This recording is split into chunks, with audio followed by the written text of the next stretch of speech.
Aloha.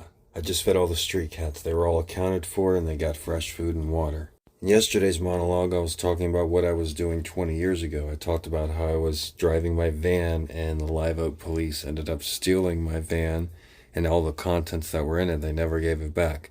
That was a very crazy summer for me in 2002, 20 years ago. I had been staying with a couple, a man and a woman who were both druggy pill poppers. They lived in the same neighborhood I grew up in. They lived in a nice neighborhood, but both were unemployed losers.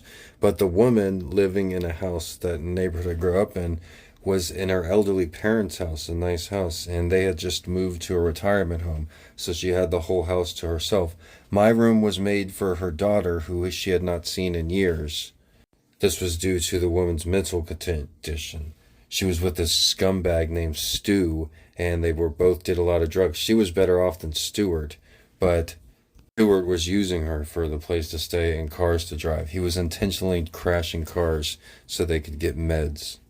Like I said, my room was made out for a little girl. It had a princess bed and a picture of Aaron Carter on the wall.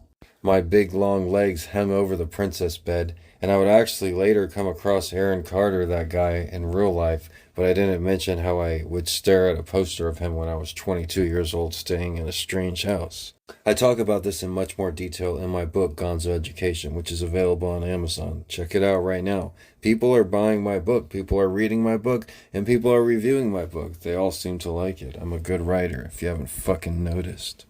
I somehow survived that summer of 2002.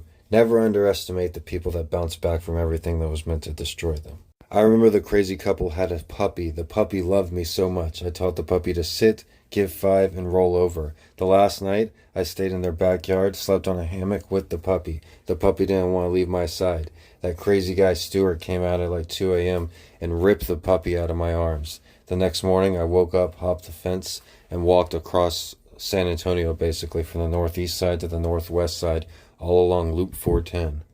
I won't ever go back there, to Texas, or even the mainland United States, and one day I will leave Hawaii.